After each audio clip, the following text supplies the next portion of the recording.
Hello and welcome once again to part 9 of my Austin 7 special build. I had hoped I'd be doing lots of different things this week, including wrapping the springs. I have had a little play, which I'll show you in a minute, but not on the spring, just on a piece of wood to try it out. Not as easy as it looks. Anyway, this episode is about more bodywork, I'm afraid. And I was going to tag on the end a little bit of distributor rebuilding, but I'm going to save that for next week, I think. So it's really going to be more bashing bits of aluminium and making them fit. I did come across a problem with my steering, which you'll see in the video, which I've resolved, but it did slow me up quite a bit. So yeah, hope it's okay and catch up soon. Cheers. So this was my practice attempt at wrapping. Obviously this is a piece of wood, it would be the spring. This is the sash cord that I've dyed blue, and I bought this cord to do the connections. It's not the correct cord, so I've got some other stuff somewhere, which is here. This is a darker blue and this is waxed, which is what it should be. So I'm going to have a go at doing that. I think actually it should be thicker than this, but we'll see. Anyway, it's you've obviously got to wrap the spring with tape first and oil them and all the rest of it. But this is just to finish it off, really. Anyway, next time hopefully I'll be showing you on the actual spring. Cheers. So one of the things I've mentioned a couple of times is the need to bend this over here. This is the alignment of the bodywork there, and along that black line and along the line along here I'm going to need to bend that up. I probably need to cut a little bit off it, but I'm not going to do that yet. So I'm going to try and put a 90-degree bend on there such that it lines up with that position there, and then I'll do the same on this, although this is going to be much more difficult to do because it's got those bends in it already. So I just need to undo some clecos, see how I can get on with that. My trusty bench here, I've got that back to a reasonable 90 degrees, I think. Putting the car on car on the structure. That is that bent up, and I'm not 100% sure about that distance there. I'm hoping it's correct. The sharp-eyed amongst you will have noticed that I've had to modify this area here. It did have a bend in it, and that was incorrect. I'll put up the picture of the car I'm copying. I don't know how I did that, but anyway I did. The outside line of the bodywork is going to run along here, and then it kicks in, and then it runs on that line there.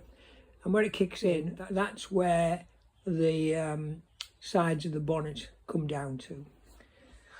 And then below that you've got the sill.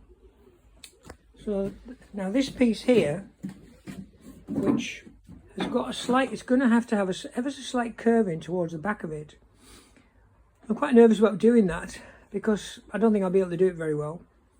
And I'm contemplating cutting it to the line that's required. I make a template first and then welding on a strip of metal that's the right size so that I get an upstand that's curved correctly. So we'll see. I'm not sure. I'm not going to do that just now. I'm going to go do a bit of practice welding because someone said my welding was rubbish, which it is. I need to improve. Okay. Where I'm at now, I've got to modify this panel, which is where the seat goes more or less, and I need to put a slight curve in it. Not much of one, but a slight curve like that, which I think I'll probably end up doing in the bead roller, although I'm not very proficient with that. I've got to bend this back, get rid of that, and on this side I'd allowed too much along the edge there on purpose. I wasn't sure where, so I've got to get rid of about 30mm off that all the way along there.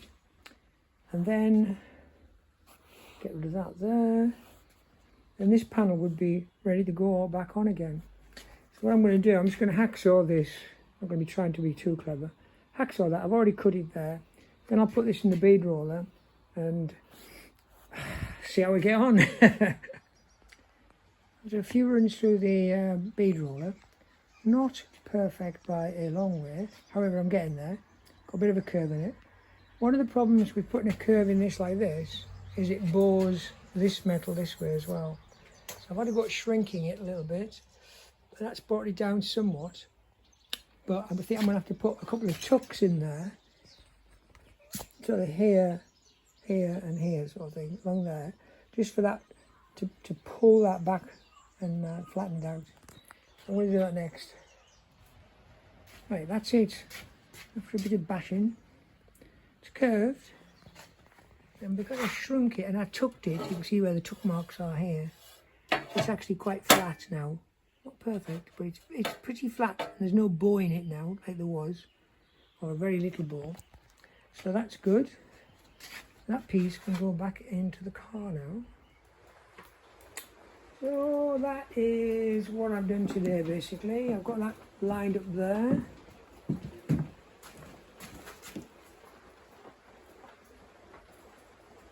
Put some clicos in down here because that wasn't finished and I've had to put a little angle under there. Because on one side I did it this side I did it differently. So I've had to add something here.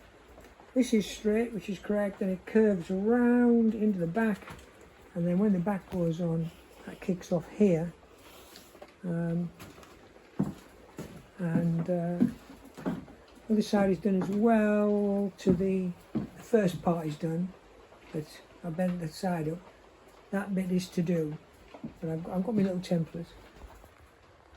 So yeah, that'll be how it lines through there.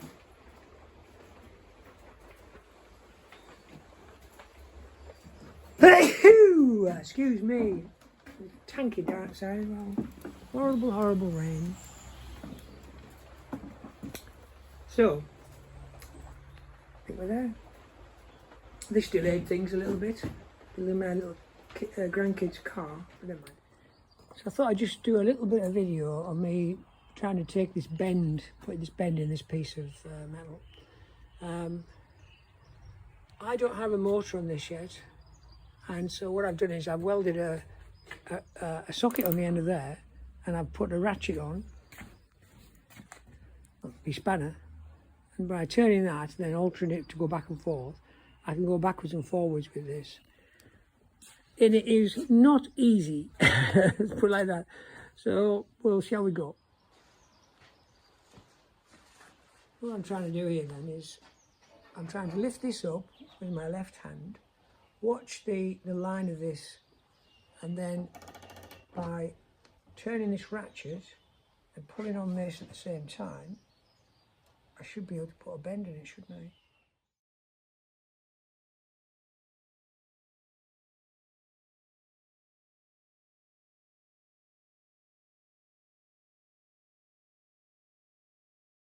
Going back.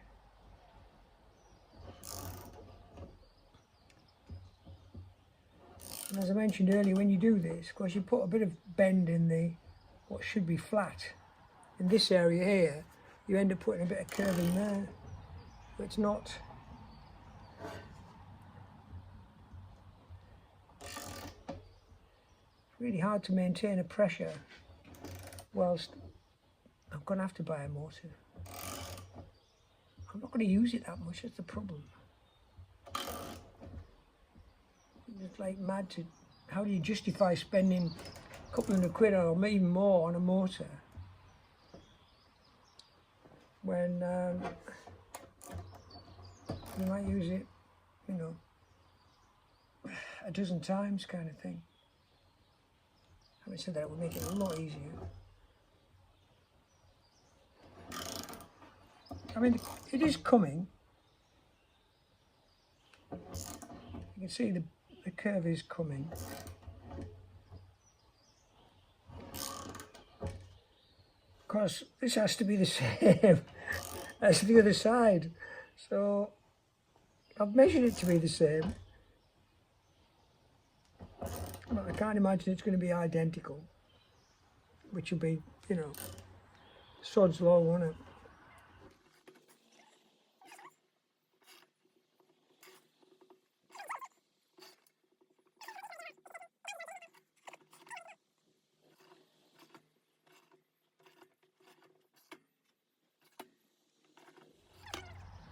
I think that's about as far as I'm going to get it with this chipping thing, because if I remember correctly when I did the other one, the shape of it is okay, but you obviously can't, because it's not round on the end, it's actually got a bevel on it. You can't actually push it you know, at 90 degrees. It won't go to 90 degrees. So I have a feeling that might be it. It's going to do a bit more on this end, because I'm sure it can get a bit more up this way.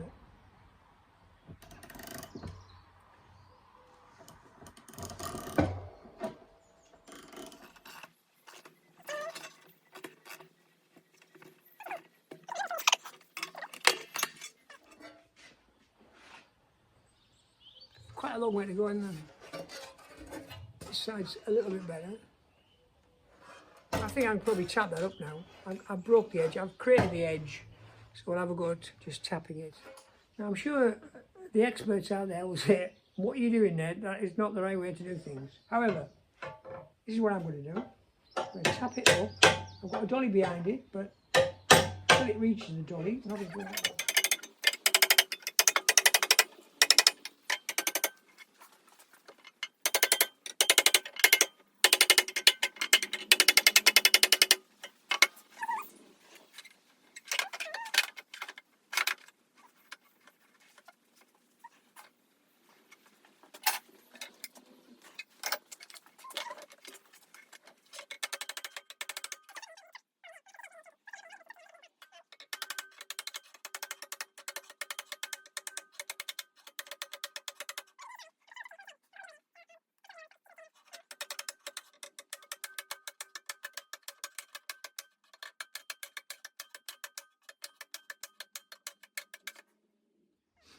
I think I'm going to put a couple of tucks in that, put it in the stretcher a little bit, and see if I can't just tip that edge properly. So let's drop that down and see how we get on. So by clamping that down like that, of course I've got a nice straight edge, but now I need to shrink this side here somehow. I'm going to take some of the metal off first, because there's a bit more than I need on there, and then I'm going to put it in the shrinker, see if I can't just get that edge to shrink down a bit.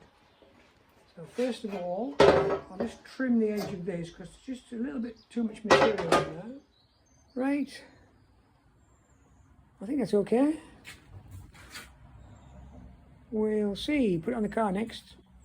Hope it lines up. Let's do the half in. I think I might just need to just sneak that over ever so slightly.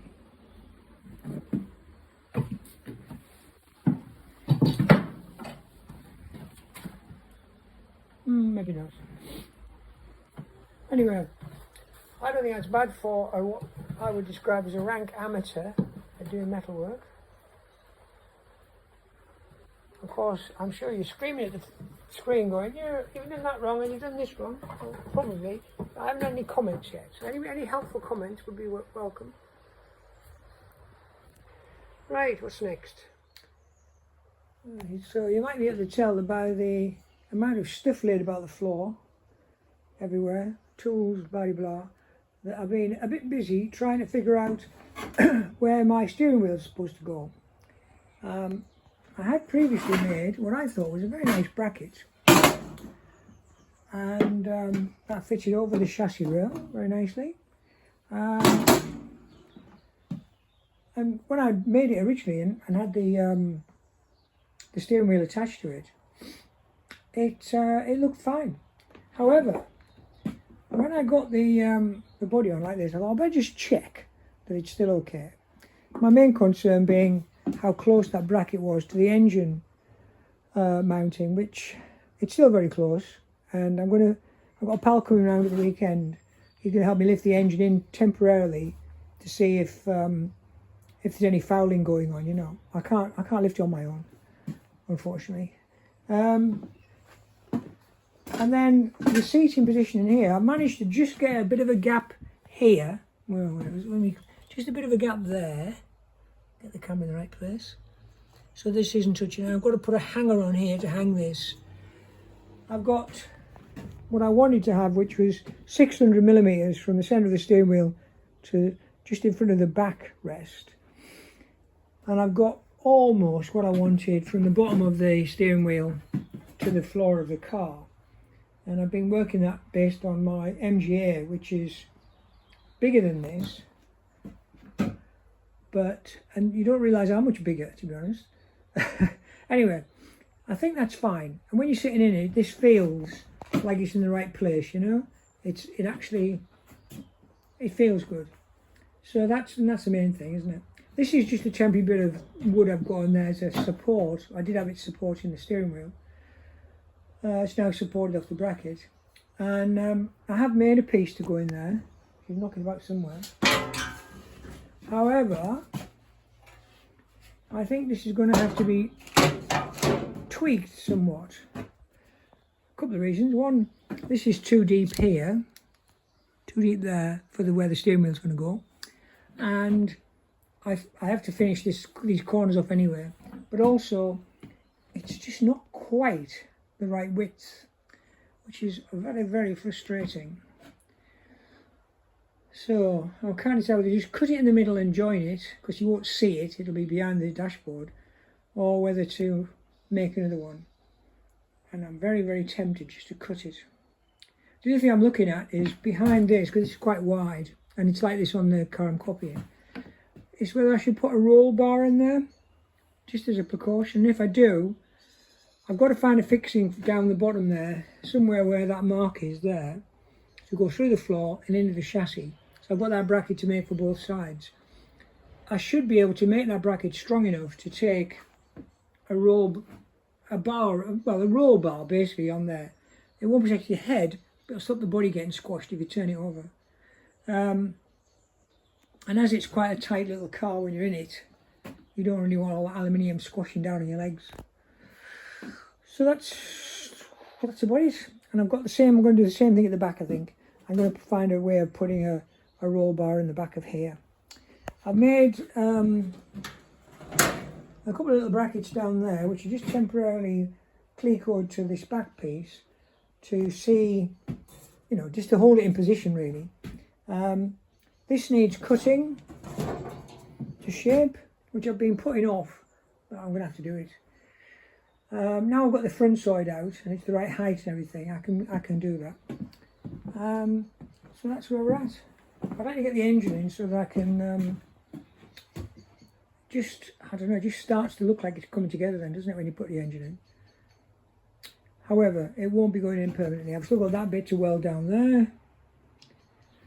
I'd like to put the gearbox in with the engine as well, see how that fits. I think it'll be okay, but you know, you just don't know, do you, till you try. We'll see. Oh, my finger's in the way. Sorry about that. So, you don't know till you try, do you? That's the problem. So, I thought I'd just drop the gearbox thing in that I'd made earlier, just to see how it fits again. And it is very, very snug. In fact, I'm not even sure to understand it. You need to go down a bit somehow. I've got a bit of tweaking to do there. But the bigger problem is, I don't know if you can see that, the clutch lever is here, which is on the standard box, and that, you know, it's on the top. You push it, it turns the release. On the car I'm copying, it's not at the top; it's underneath, and now I see why. Whatever. So as you can see, well, hopefully you can see, this is not going to go very far with that in the way. Frankly, I'm not sure that no matter where you put that, it would miss it. So, on the original car, of course, it's much lower down. So that's to be solved somehow. I have done a sketch of how to do it from underneath. It's not that complicated, but I didn't want to do that. I could avoid it, but clearly I'm going to have to do that. So that was it. That was part 9, and thanks for watching. I hope it's of some interest to you guys out there. I know I'm not by any stretch of the imagination a metal worker. It's not what I did for a living, and I'm certainly learning as I go. Hopefully by the time I get finished I'll be half decent at doing some of these things. One of the things I must get is a motor for that bead roller, because it drives you nuts trying to bend the panel and manipulate it and turn the weight. It's just, anyway, whatever. Next time I'm going to try and do a bit more mechanical stuff. So the gearbox linkage, the handbrake linkage, there will be a bit more bodywork, because at the rear I'm going to be putting on a bit of a subframe at the rear to support the back part of the car. Probably doesn't need it, but I'll feel better by doing it. So till next time, thanks for watching, and hope you're all okay out there. Cheers.